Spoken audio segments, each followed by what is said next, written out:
to express one's feeling, whether it's opinion, desires, and also the needs and fear. The skill we require is communication skill. In 21st century skills, we talk about 4 C's. The very first C is communication skill, then comes creativity, collaboration, and critical thinking. Of course, all 4 are interrelated and reinforce each other. Not only in students' life, but also the importance of effective communication skill is imperative in any career. By all this, I guess, and I hope you might have got a clue what the session is about. Yes, it is effective communication skill, and the facilitator for today's session is Mrs. Sangeeta Ashra ma'am. So I welcome you ma'am. Over to you.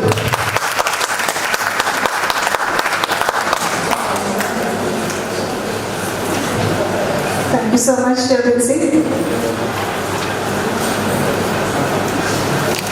Respected Vice Principal Ma'am, Mrs. Prabha Anjaneyanath, and all my worthy colleagues, because I do not find the Principal, the Vice Principal, and the Headmistress here.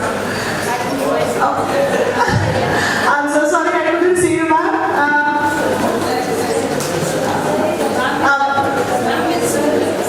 Respected Headmistress, Primary Mrs. Ansi Burgess, Vice Principal Sir, Mr. Tony Thomas, and all my worthy colleagues. A very warm and pleasant good morning to each one of you.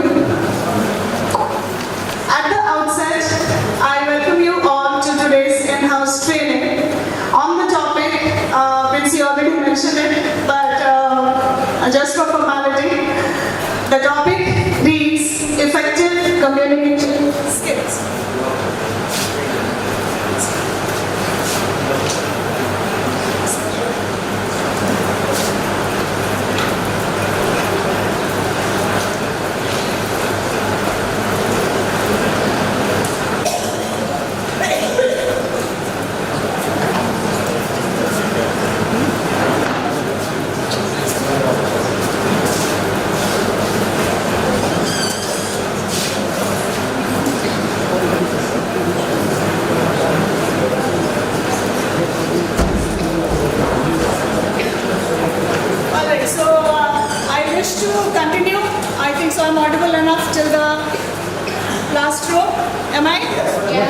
Thank you so much.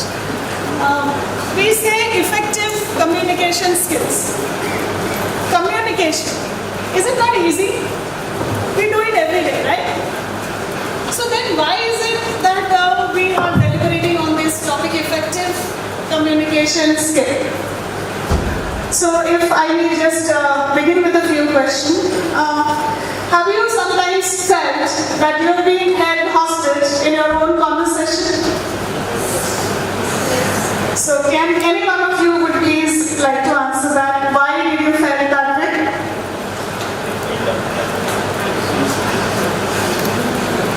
Would any one of you like to answer? Have you felt being taken hostage in your own conversation? Like, कभी क्या ऐसा हुआ है कि जब conversation तो आपने start किया, but then somebody else took it over? Have you ever felt that? Okay, let me rephrase the question. In your life, do you have anyone or have you come across any one person जिसको आप 5 minute में झेल नहीं सकते? Not because कि आपकी उसके साथ कोई enmity है or if there is any ill will against anybody, but just like that. Do you have any one person in your life or have you come across any one person in your life? Okay, anybody would like to answer? Yes, ma'am, please.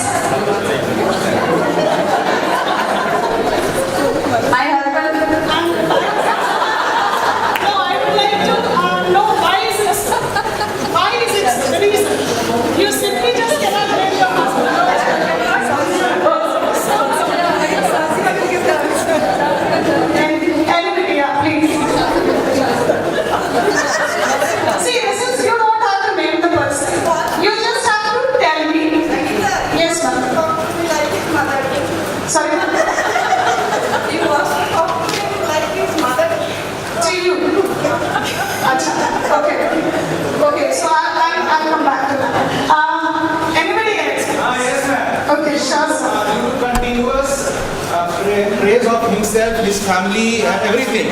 All the P. Praise. Uh, Praise. Continuous praise about property, pulse. Okay? Okay. Continuous. So, He or she will not listen to you. Continuous they will praise you. So do we then means is it too much usage of words, sir? Too much usage of words? Self-praise. And hyperbole, madam. Sorry, sir. Hyperbole, madam. Hyper?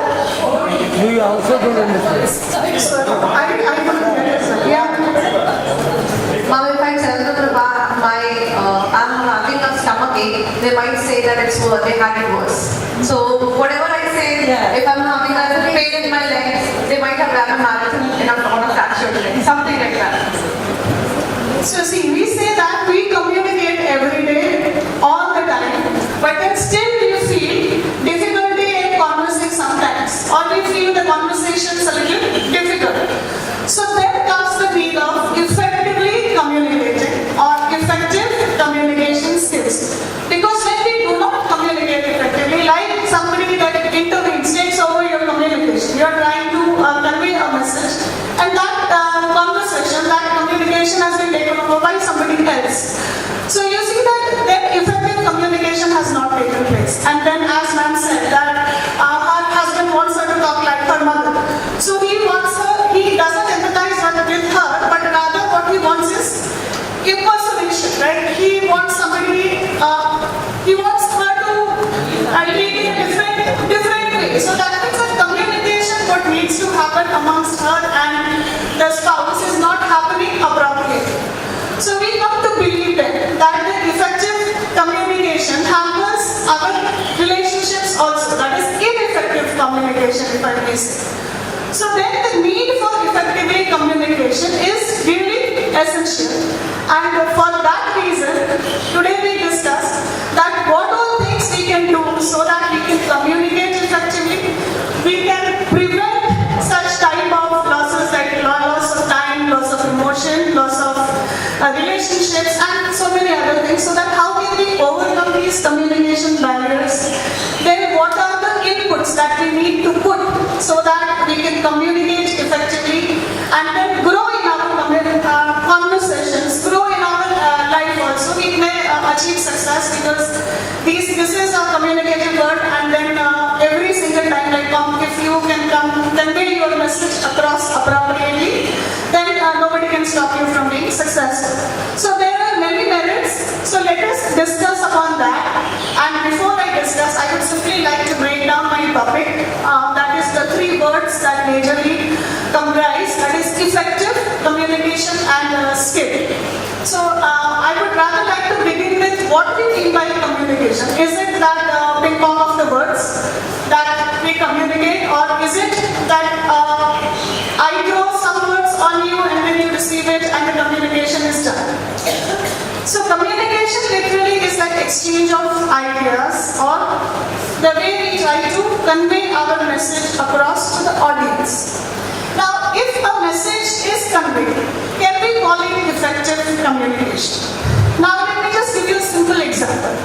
Amit is our software expert, maybe for the time being, let us consider.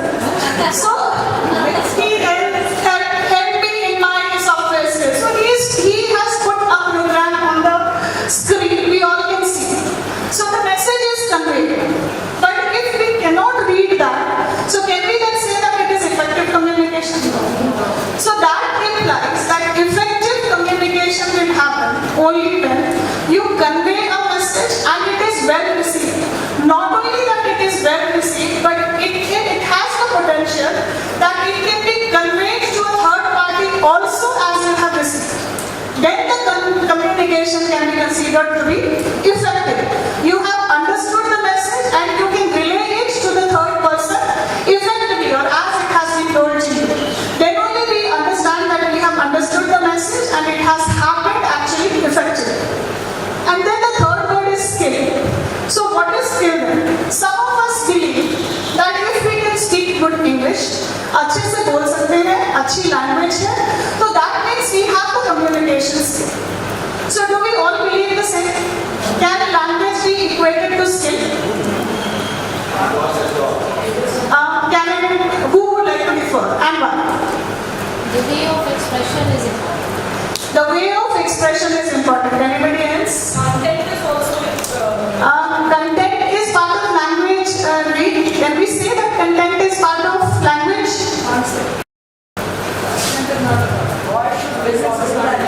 Physics? it's not a language. Sorry.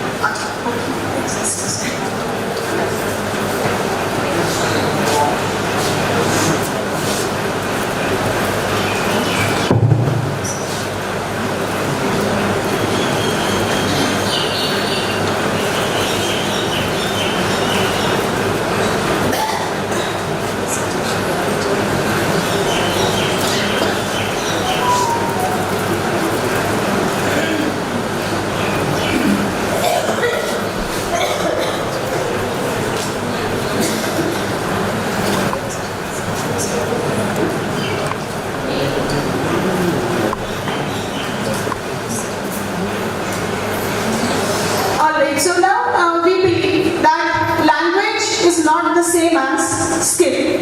Language is something that we may call it as reading, writing, grammar, or all that. Skill is an expertise. Skill is how you can deliver that language, how you can communicate it to your audience appropriately, effectively. So I hope I've been able to make the difference clear, skill and language. Now coming on to the next, let me just. So you would see the proper definition of communication here, and it is defined as the transmission of information, thought or feeling so that it is satisfactorily received or understood. Being a good communicator comes naturally to some, but most people need to make a conscious effort to improve their communication skills. Like as you're watching me, I'm doing that. Exactly. Making a conscious effort to communicate with you effectively. Then let us try to understand why is effective communication important. Like just now as we discussed, we took up a few cases that effective communication is important because it would help you build better relationships, it would save your time, it would make you successful, it will help you to earn and it will help you to grow. And there are many more points that I think it's visible on the screen. So if I just may take a minute to read it. To learn something, to take intelligent decisions, to have meaningful relationships, to save time, to be successful, to make money, to share information, to understand the situation, to solve problems, to create win-win situations, and to be an informed consumer.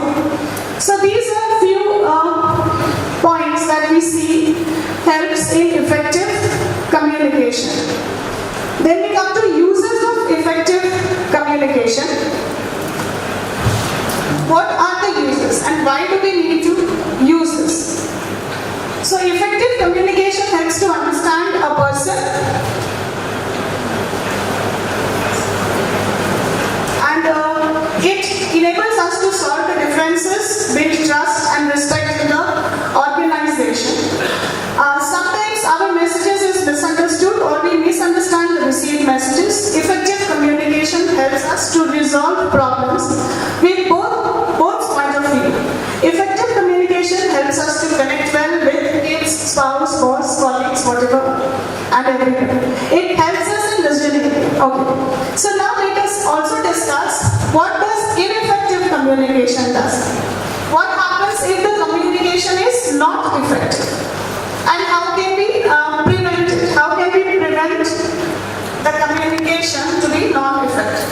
Now, as according to me, sometimes I believe that many times when we talk, we use the you word. You drive me crazy.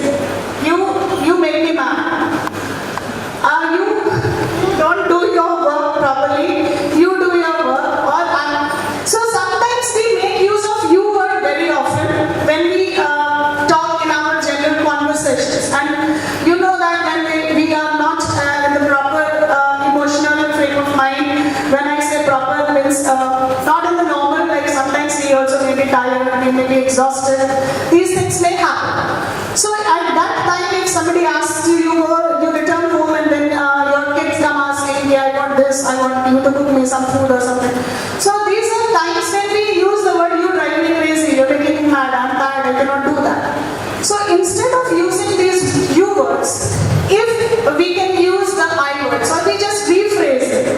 That is, if we may just convey it that I'm tired from work, if you talk in this manner, it would help me. I would also feel relaxed. Or I'm tired today, if you can do your part of the work, then maybe I'll be happy. Or I might reward you sometimes. And same way we may communicate with our spouses also, instead of telling and blaming him that you are not good at something. If you may just tell that I'm exhausted today, I'm overworked today, and if you may just do your part of the work, instead of blaming and taking the onus on us, then probably I think so we can save a lot of miscommunication and then grow a proper positive bonding with children, with colleagues, with friends, with kids, with our spouse, of course. So these are some certain things which I believe that would help us if we use effective communication in our real life scenario.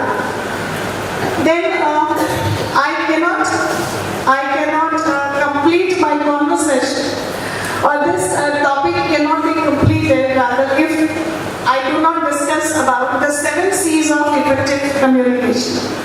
So this is basically the essence of the communication that happens every day.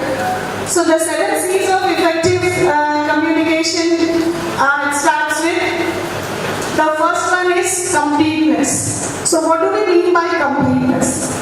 When the information that we are conveying should be complete or is complete in all respect, and it is effective. That is, we give a proper complete information. We do not leave a sentence halfway. That we do not convey the idea in such a way that only incomplete information is provided or is received by the audience or by the person that you are talking to.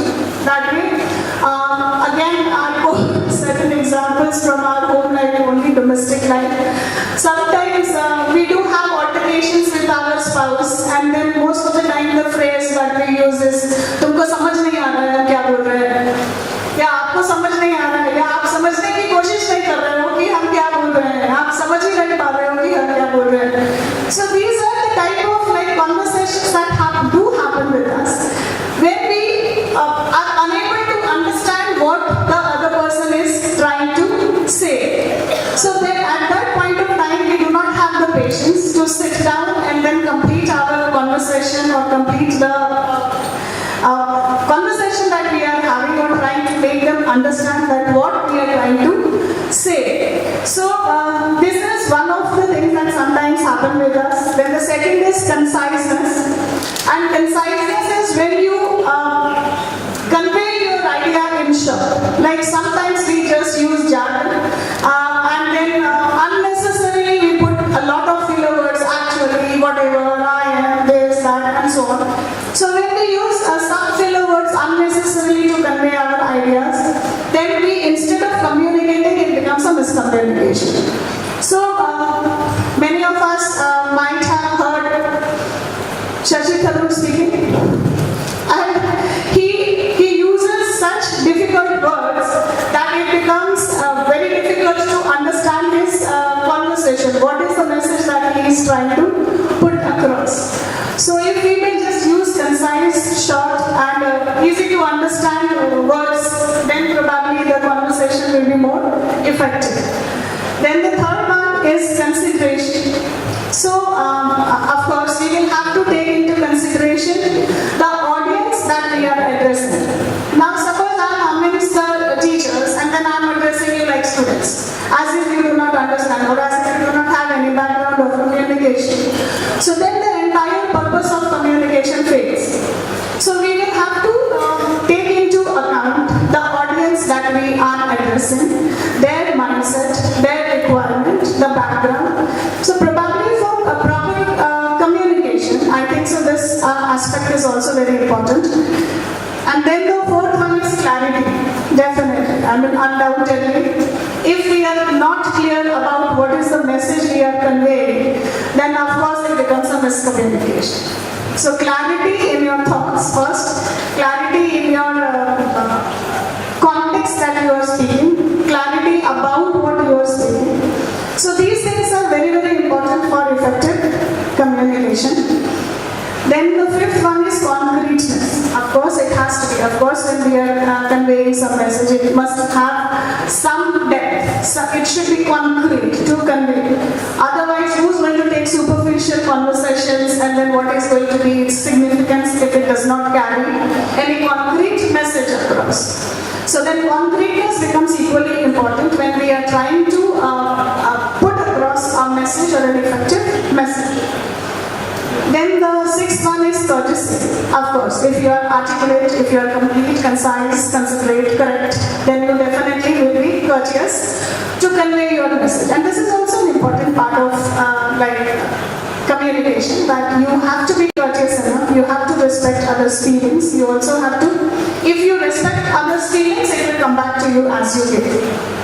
And then correctness, of course, the information that we are given should be correct, should be authentic, then only people will believe you. Otherwise, it will all lose the purpose of whatever you are trying to communicate. So these are about the 7 C's, and then how can we remain untouched about barriers to effective communications. So what are the barriers to effective communication? To begin with, okay, if I may read from here, it is social, psychological, cultural and so many others, but I would not like to go by this first. But I would just like to hear from you. What do you think are the barriers to communication? Would anybody like to say? What you feel would be the barrier to communication? Because of course many of us have come across this, that sometimes the communication is not happening appropriately or as desired. So when the communication is not happening appropriately or as we desire to have, then definitely there is some barrier. And as Vivek sir already mentioned in the first opening statement, that some people goes on and on and on without hearing or without taking into account what the other person is perceiving. So when the message is not sent across appropriately or it is not received as is desired, then the communication has failed. So any other barrier?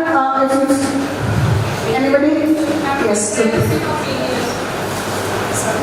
As you told that the kind of audience, it does matter. Like if we are just in the classroom. So I remember I was just going through a novel of Charles Dickens where I come across a sentence.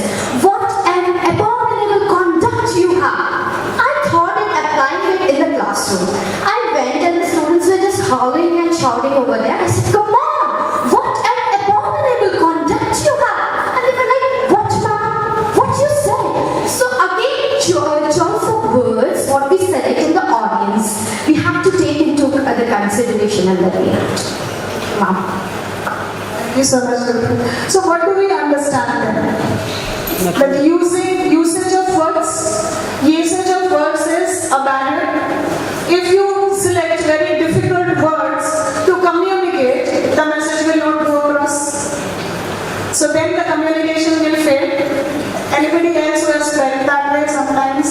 Now only we felt what she said. So that was usage of words, right?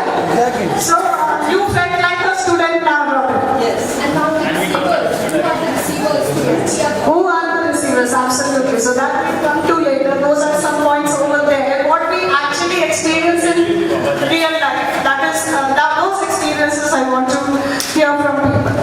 So if you felt any time that the communication is not proper, कभी दादाजी नानाजी के साथ बैठे and how do they communicate? You sit with a laptop or a mobile phone. Every time, what is the play? खाली mobile देखते रहता है, पढ़ता लिखता कुछ नहीं है, जब देखो तो बस सिनेमा में लगा रहता है. This is their perception. That mobile means entertainment. Laptop, computer means screen means entertainment. So that means misunderstanding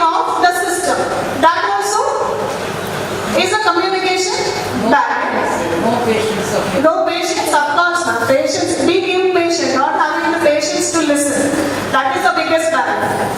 That is, we don't listen. This is the biggest barrier, of course. We do not listen these days. And not listening is the biggest barrier in communication. Because unless you listen attentively, you will not be able to comprehend the message. And if you are not comprehending the message, it is not getting to you. So if it is not getting to you, its communication is failure. Have you ever felt dominated by somebody?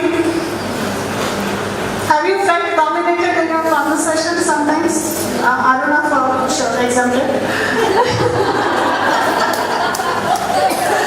So, have you felt dominated in any conversation sometimes? Mother-in-laws, of course, that is what I said. The generation, the generation. So,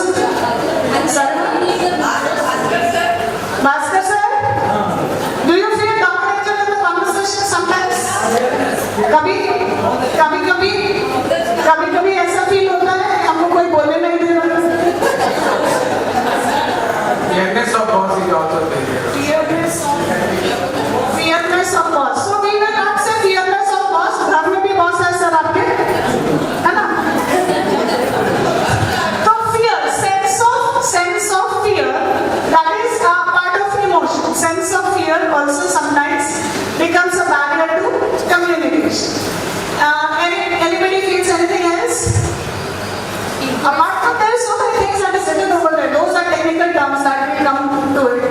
But then in our real life situation, have you felt that there are barriers to communication? Have you heard parent-child conversation? Parent-child conversation. You feel it is always amicable? No. Is there any barrier you feel? I'll just take it. Is it generation gap or communication? Communication gap due to generation. So why is it like communication can happen at any age? Yes. Proper communication can happen at any age. Yes, much more. Proper. People are not on the same wavelength. Sometimes, absolutely. So. Meaning not at the same page. Sorry teachers, I take this excuse to sit because you know that I have a problem, so I apologize, but then I'll take a minute to sit and chat. No sir. Please continue sir. I think I'm audible. इतना तो चिल्ला ही लेते हैं. So at times we have seen that absolutely sir. Yes, sir. I'll come to that. I will.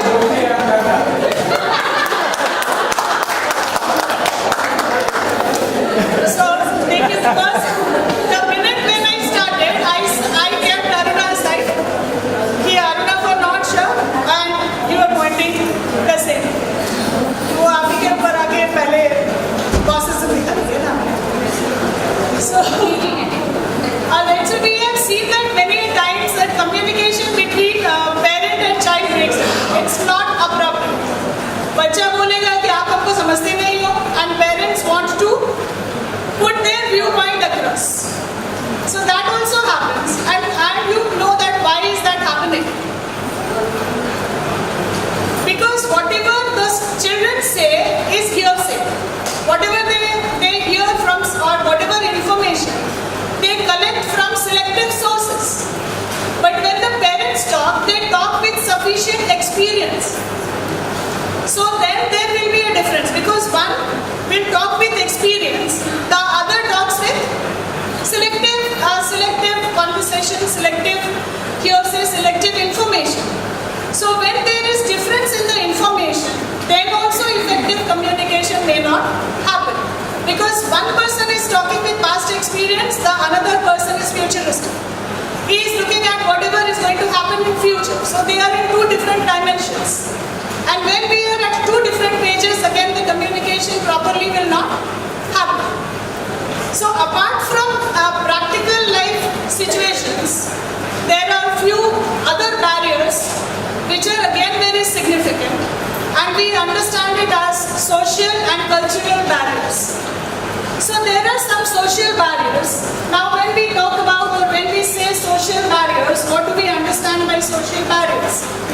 The society that a person comes from, the society that he lives, the society that he learns, the society in which he belongs. And then there are cultural barriers. So there people come from different societies and that creates barriers. Suppose there is one person from Indian subcontinent and then there is some person from Europe. So can we expect both of them to behave symmetrically or similarly? We cannot. So then how do we drift that barrier? How do we bridge that barrier?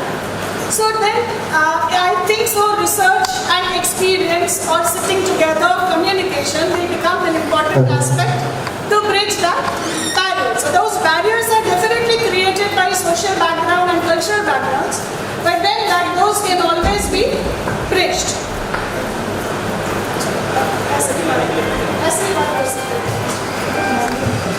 So those barriers can definitely be bridged.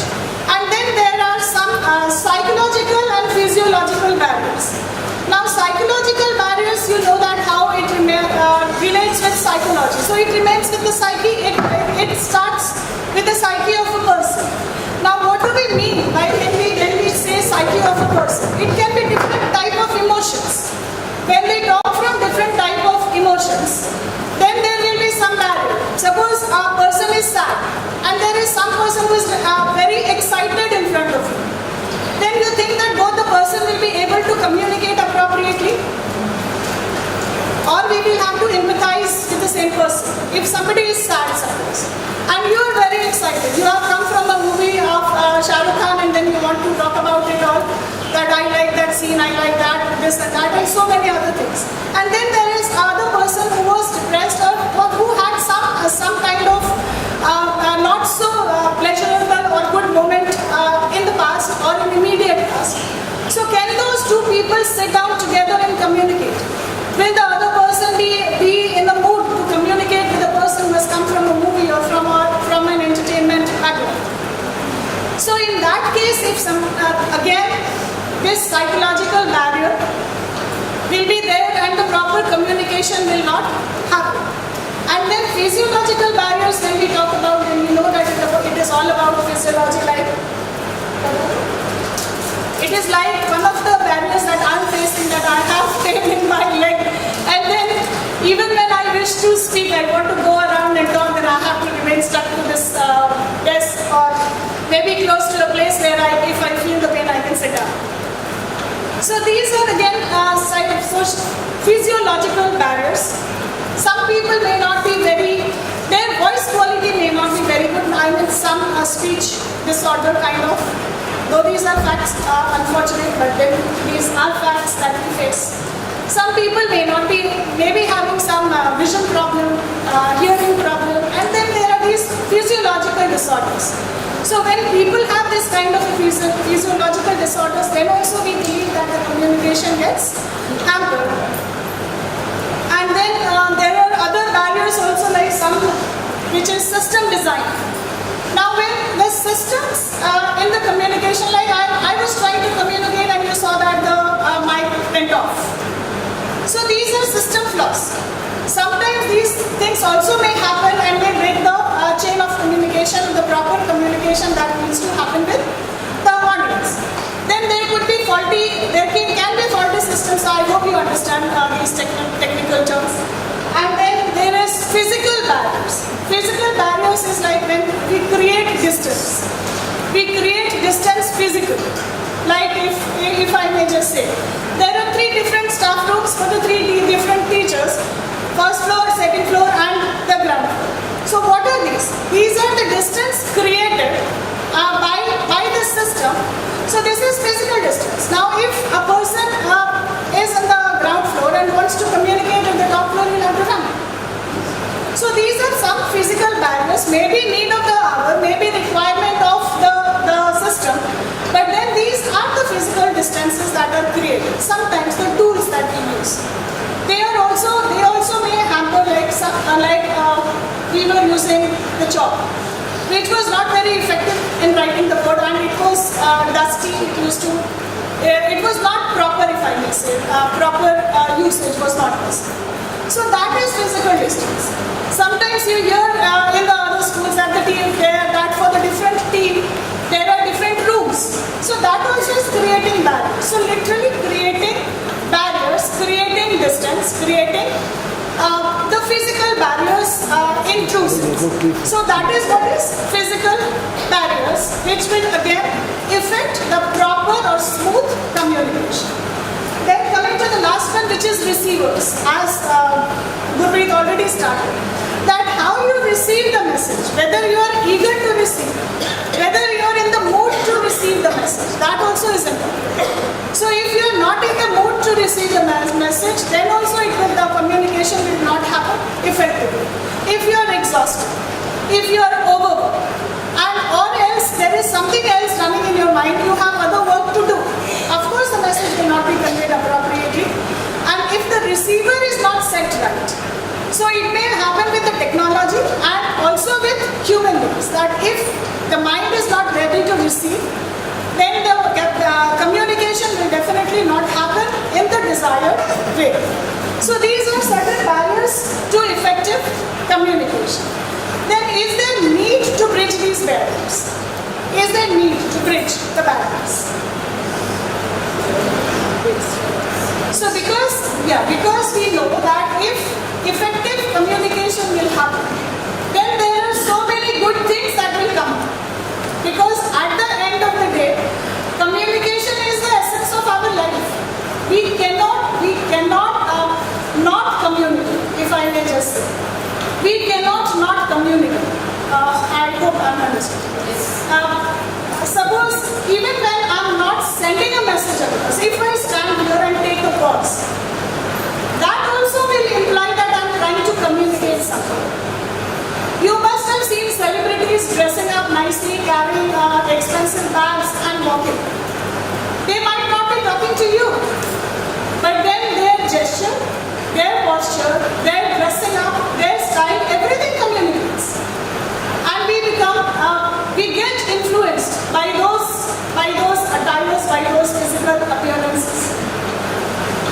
Consider one of our friends, and maybe I might call one of my friends. We have been regularly communicating. We have been regularly WhatsApping, chatting, messaging, whatever. General communication. One fine morning, if it is a daily routine, or even say maybe couple of days after or within a week or so, then after some time, I find that it's been a month's gap and I have not heard from him or her. So is that also communication? So it sets you thinking. It starts making you concerned about that particular person. So still we are getting the message. So this means that we cannot not communicate. Even in your silence, you are communicating. So this also is very important, that if we are communicating in silence, then it is very, very imperative that we bridge these barriers of communication. So let us see if we have some means and measures to bridge the barriers.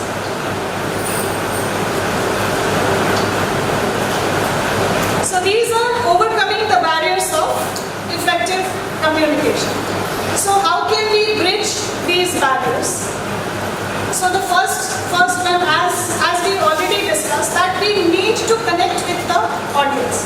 The very first thing that we need to bridge the barrier is we have to have a proper connection with the person whom we are talking with. Excuse me. If I cannot make a connection, then I'll definitely not be able to communicate. So the first and the foremost important aspect is that I need to make a connection. We have to get on the same page first, and then only any kind of a communication can happen. So I have to, when I say that we have to get on the same page, so there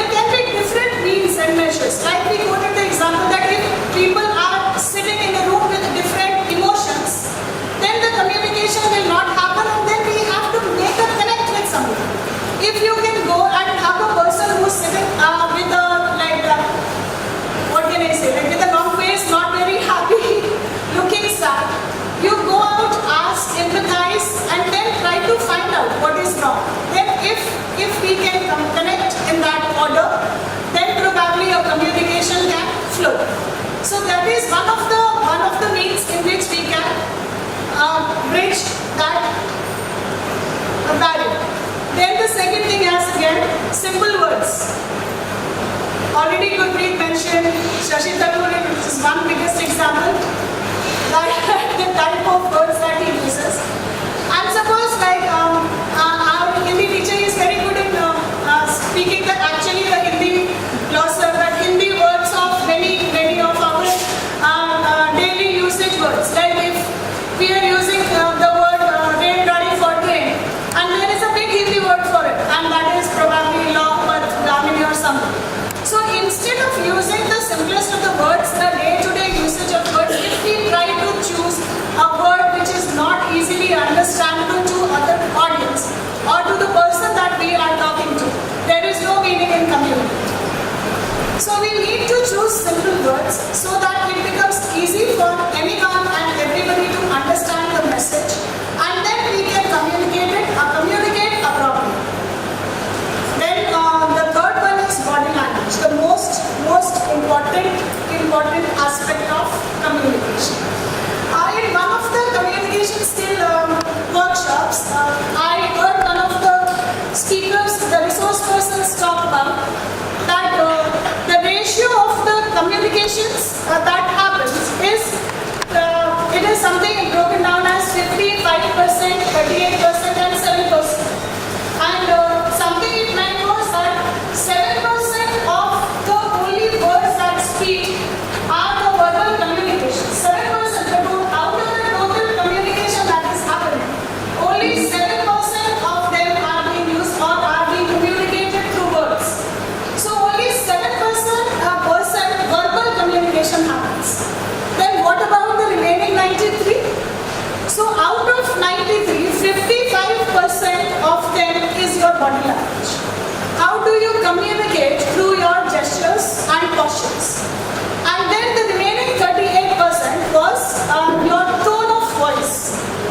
So now we understand that how much important it is that more than 50% of the aspect of communication is happening only by the tone of our voice and our gestures, postures, or body language. So it clearly gives the message how important it is that you communicate through your facial expressions, you communicate through your tone of voice, and you communicate through your gestures and postures can be again included or broken down into many aspects like how you dress, what is the content that you are going to present, and how do you stand, what are the postures you take, where do you take the pause, and so on, and so forth. So we understand that it is very, very important that when we communicate with the audience and we wish to bridge that barrier of communication, then we will definitely have to smile first. So we consider smile is the universal language. So the minute you smile, you put a simple smile maybe on your face. You won't have to grin all the time. If we can simply put a smile on our face, we make an immediate connection. And at least I have not seen that too much in the Indian subcontinent. But then I have felt an experience, though I am not so well traveled, but just here and there, a couple of countries. I find that people out of India, mostly, when they cross you, they would just smile. They'll just give you a smile. They'll look at your face and make that eye contact and then smile. So that makes an immediate connection. You start feeling friendly with a particular person. But if you guess, the same thing happens in India. And somebody you sit in the metro in Delhi. You land up in Delhi and you sit in the metro and then without any prejudice, and you hear the Jat people speak. Even when they are not communicating with you, you will feel intimidated all the time. Is it not? So yeah, you will feel intimidated all the time. And why does that happen? First thing, the expression on the face, and the second thing is the tone of voice, and the third thing is the looks.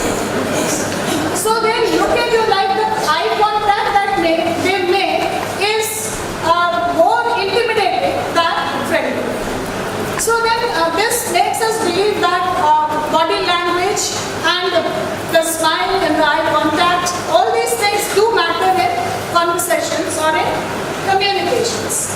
And then cultural sensitivity for sure. If you suppose I go to Kolkata and then I speak in Bengali, people will be happy to welcome me. The minute I start in Bhojpuri, they will not enter. I have experience. This is my personal experience. That if you speak in Bhojpuri to a Bhojpuri Therawala, he will entertain you. He will be very happy to entertain you. Very common. But if you go to a Bengali vendor, you talk to him in Bangla, he will be very happy to entertain you. The minute you start in an accented language, namaste, he will increase. So they're not very happy to entertain, to be precise, to be honest. So we know that these cultural sensitivities are also there. People perceive them. So they have bonding, a belonging to the people of their own cultural background, and it is very natural, I think. But then these two do communicate barriers. These two become communication barriers when we talk about effective communication. And then seeking participation, for sure. If suppose you sit in the room and you are all passive listeners, then how would I feel to talk? At least when I see some faces, then I see the smile on the faces, and it gives me a little boost. Okay, I can continue. So, but then suppose if they are passive listeners, they just don't look at me, and then they are absorbed in their own thoughts, then how would I communicate? Like our Like our classrooms, for sure. Like our classrooms. You go to the class, you scream at them, and then they will not come. So there are certain things here. So unless and until we participate in the conversation, till then there will be a gap in the conversation. So participation is equally important when we wish to build effective communication. And then there are the other aspect, which is effective questioning. Of course, I'm not putting any further questions. Summarizing what has been said. So unless and until, because the communication has to happen with the purpose every time. Whenever we are trying to communicate with anybody, then we know that there is some purpose in mind.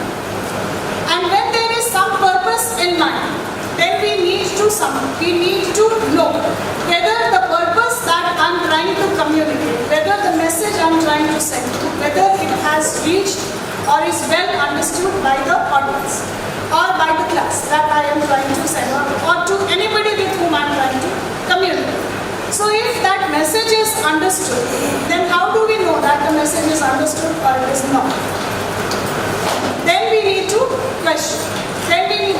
Would you follow me? So we all do this in our classrooms, and for us this is routine, isn't it? We deliberate in the class, and then we ask the class, have you followed? And then whatever response you get, maybe incorrect, might be only superficial, might not have been absorbed. For sure, 90% of the times what we deliberate in the class is not absorbed. But you never get a question. And for formality, we definitely ask whether you understand or you don't.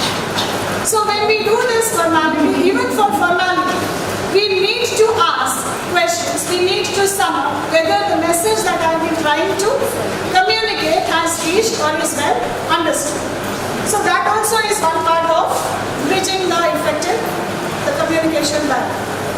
And finally, if I go without talking about the benefits of effective communication in the workplace, the whole purpose itself will fail. So I definitely need to deliberate on what are the benefits of effective communication in the workplace, and here I would definitely only like to read. So the first one is less misunderstanding.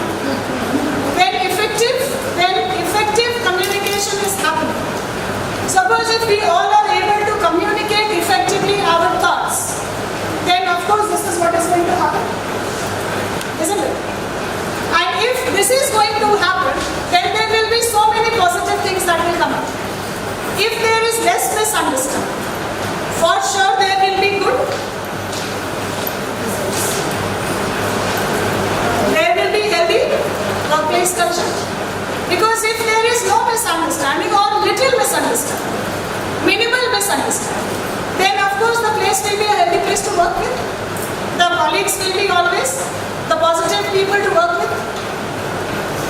So that would definitely promote healthy workplace culture. Non-threatening environment.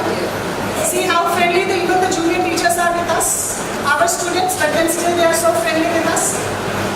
Because, yeah, of course I'm pointing out to Robin and Jibril and Gurpreet, and there are so many others might be. I might not name all of them, but I see these few faces. So they have all been our students, but then still they communicate with us in such an affectionate manner. And we are also these people are also very adorable to us. So this is like if there is no miscommunication, if there is little miscommunication, then of course we will always have a healthy and a wealthy relationship. Then solve conflicts easily. So if we understand each other, if we empathize with each other, I'm sure we can do this. So we can always solve and resolve the conflicts easily because we understand each other, because there is proper understanding amongst the teachers, there is less misunderstanding. So any issues can be resolved with minimum effort. And if the issues can be resolved with minimum effort, it will definitely promote team spirit. So they are all related with one another. So if it promotes team spirit, it will increase self-esteem of each member of the team. So here we see that people will feel better about them socially to know their message is delivered as expected. So it increases self-esteem. When the self-esteem increases, then of course the confidence goes up. If the confidence goes up, we definitely perform better. Then there is clear direction. Because there is little misunderstanding, there is good teamwork, there is positive self-esteem among the teachers, so obviously they will have a clear direction to work. So employees or everybody will know exactly what is expected from each of them and what steps needs to be taken. And then again, stronger teamwork. The previous one was team spirit. It was team spirit. Here we are talking about teamwork. So when we all, as right at the beginning of in the introduction address by Vinci said, that 21st century skills, we have 4 C's. And the first one is communication. Only then comes critical thinking, collaboration and creativity. So that means if we have proper communication, if we have achieved the first one, the rest 3 will follow. So we will be able to collaborate appropriately. If we will be able to collaborate appropriately, the stronger teamwork will happen. And if we can work in a team, of course the productivity will be more, the satisfaction will be more, the communication will definitely be unquestionable. Then there will be higher employee job satisfaction. Because if you are living in a positive environment, if you are working in a positive environment, if you are building positivity all around yourself, then of course this will follow. The job satisfaction will follow. And I'm reminded of a quote. I don't exactly remember the name of the writer, but the quote reads something like, coming together is a beginning. Working together is progress, and staying together is success. So if we work in a team, we can always stay together, work together, and then come out successful together. And what better than that we can ask for? And ultimately, if all positive things are happening, if there is positive communication, if there is team spirit, if there is healthy relations among the colleagues, if there is positive self-esteem, then who can stop us from growing?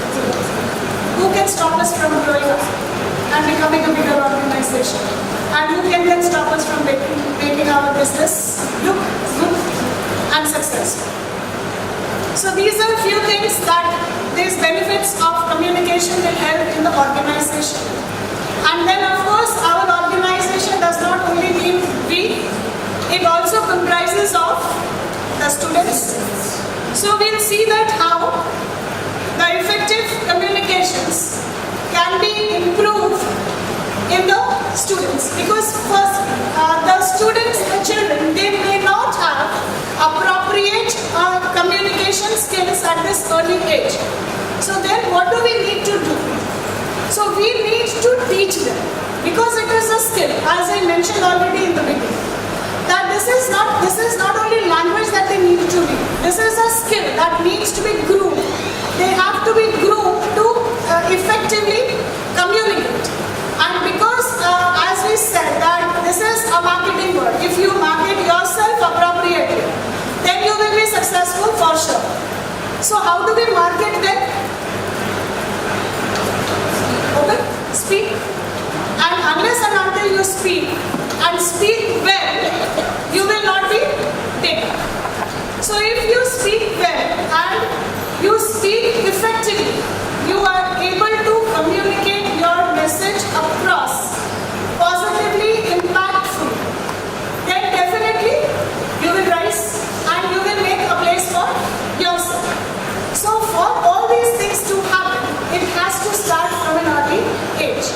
And what better age than when the children are adolescent? So we can always tutor an adolescent mind, we can always train an adolescent mind. And then we need to start now, because no better time than this. And as already we believe that Kal Kare So Aaj Kar. So if we know and if we understand that effective communication has such an important part in our life, so why not start training them? So here I present some of the points which we may make use of to train our students. And the first among them is motivate students to initiate and engage in conversation.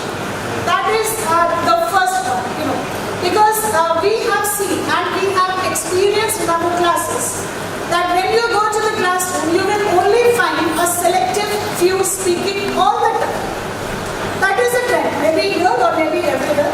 But that is something which we have seen among the students. Even till date, even among the teachers also the same thing happens. And why do we fail? Because we have not been trained from the beginning. We have not been tutored. We have not been groomed to speak or to make appear in public speaking. So that is why we have some inhibitions.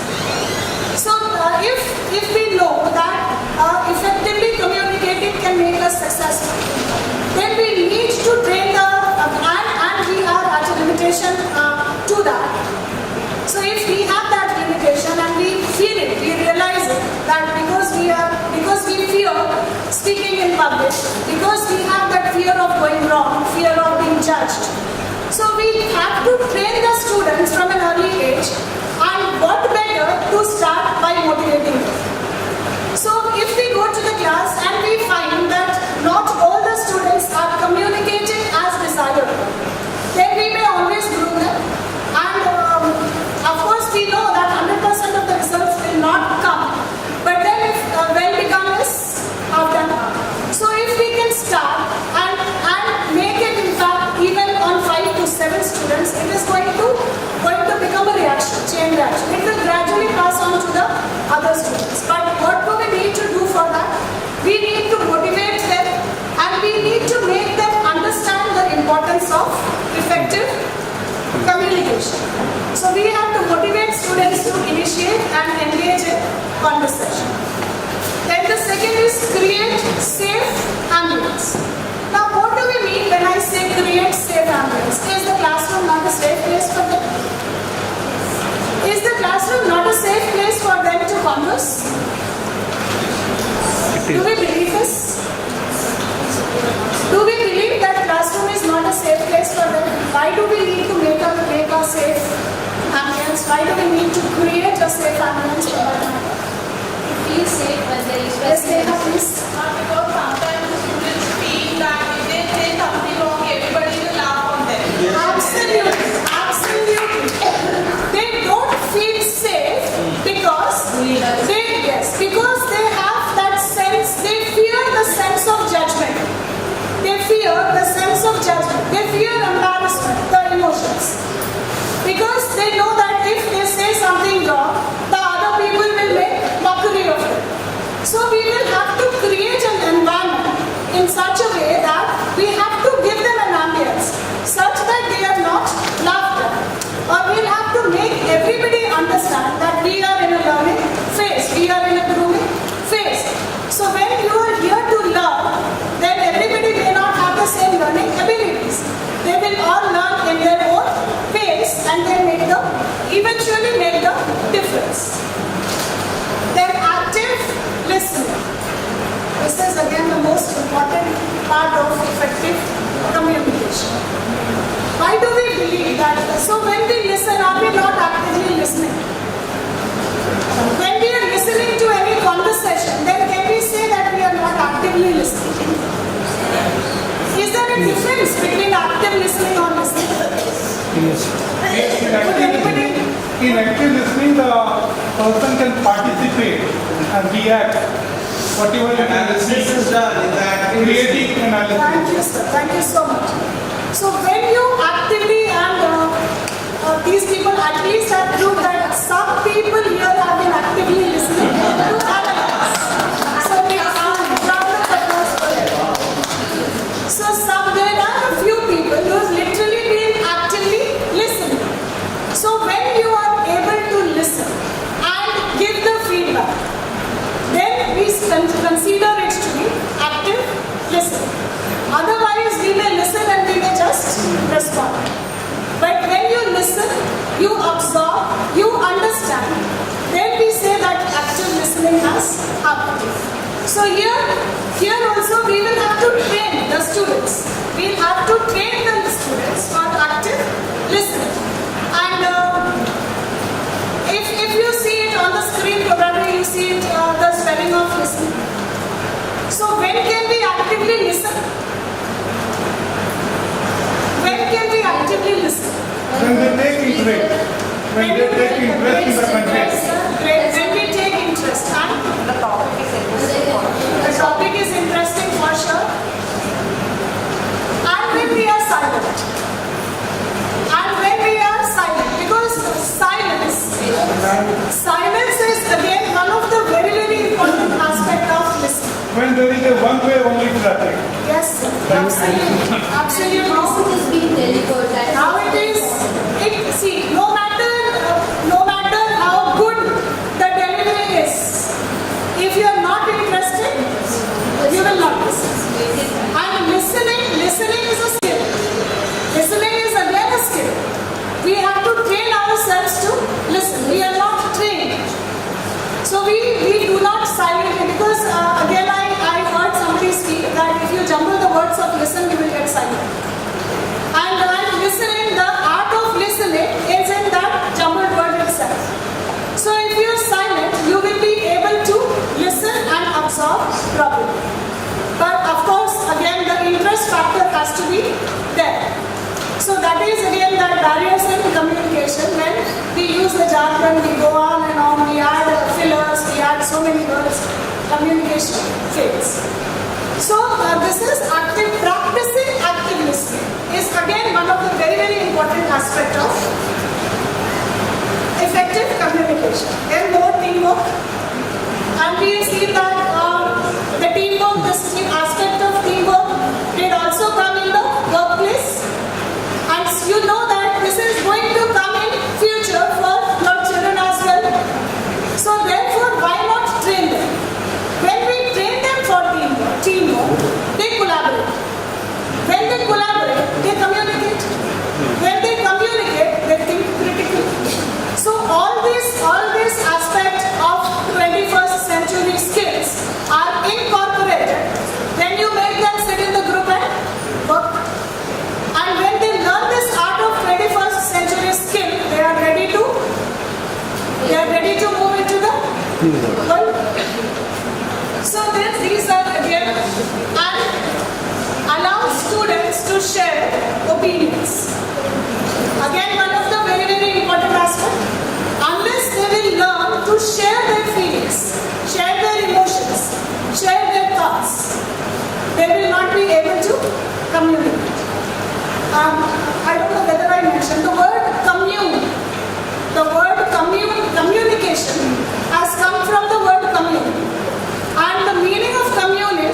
share. To share. So if you share your thoughts, you share your ideas, you share your feelings, you share your emotions, effective communication will happen. And when can you do all this? When you are tutored to do it in the right way. Because this is also a skill. And the onus is all on the teachers. And the last one is positive feedback. When you give positive feedback to the students, that okay, when you appreciate them, well done. Yes, praise. When you praise them, when you appreciate them, English teachers fill in my book. No, there's an activity actually that's called praise for more. Whenever they say something, so if we can just praise them. So another learning experience. So we praise for, of course, we praise for more. So when you give positive feedback, then also they will learn to communicate happily, because then they will not have the fear of judgment. Then there will not be apprehension. There will be no inhibitions. So then they will try to break free from the cliches. What do you say? How you say? All this. They will learn to talk. They will learn to say. Then gradually they will learn what to say, how to say, when to say, and so on. So this is all about the communication skills amongst the children. And then to sum it all up,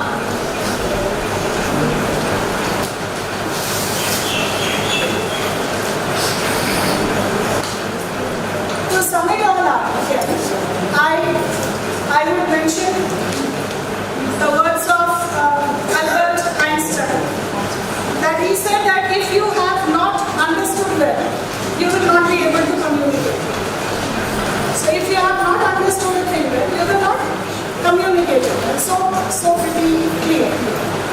And then coming to the end of it. Again, because we have been attending so many workshops that we keep hearing people say one or the other thing. And because I have been rehearsing about this deliberating on communication skill.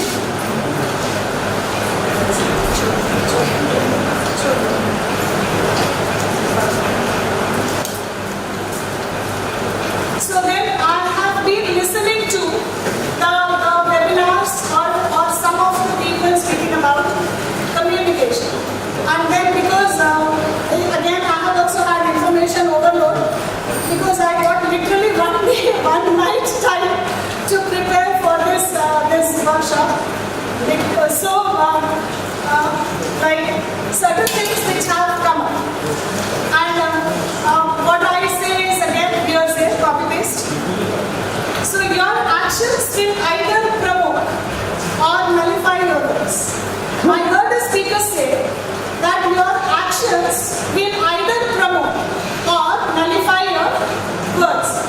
And do we all believe it to be true? If we don't practice and we only speak, then it doesn't work for anyone, literally for anyone. Be it you or our children. And communication, as Jesta Bavisal mentioned, that it is a two-way process. It is not a one-way process. Listening is one way. Listening is one of those two ways. And the first is that we communicate. We communicate first, and then we get back the feedback.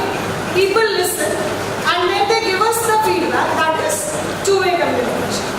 So directly when we communicate, one way when we lecture, that is a one-way communication. When the positive feedback comes to us, then it becomes a two-way communication. So communication has to be both ways. You listen and then you give us the feedback.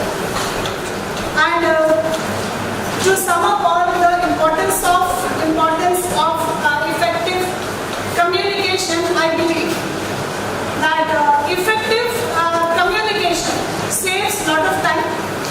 We are saved from speaking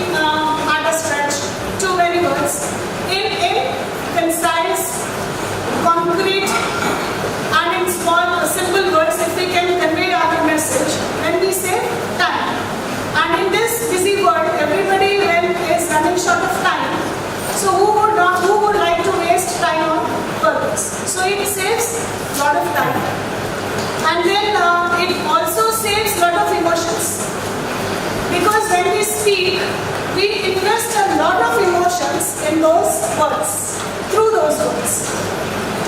So when you speak less or when you speak effectively and you save time, then you also save a lot of emotions.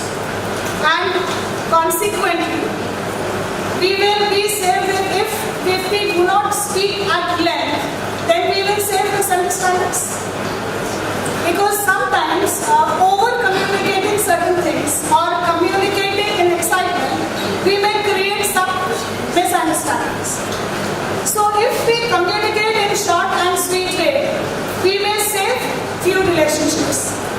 So saving time, saving emotions, and saving important, effective, beautiful relationships, are they not all worth saving? They are, isn't it? Yes. So we feel that effective communication helps us in earning and also in learning.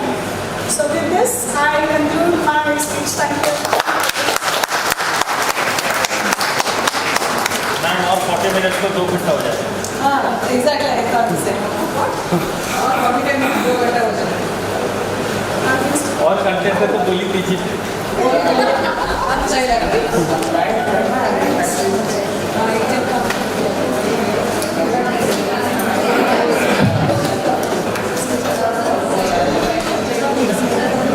Thank you, ma'am, for sharing your ideas and effectively communicating with us. It was really effective and informative session. I'm sure that our teachers have got a lot of takeaways from today's session. And as I told earlier also, teaching is not just a profession, it is a responsibility. Responsibility to provide better independence, self-confidence and self-esteem. If a child fails to communicate better in a better way, he ends up in frustration and depression. So as ma'am said, that it is our duty to bridge the gap of communication. Like any other skill, like ma'am has said already, it is also a learnable skill. So we'll have to definitely motivate and train our students to for communicating effectively. And of course, effective communication have a greater impact in delivering our lesson plan in better way.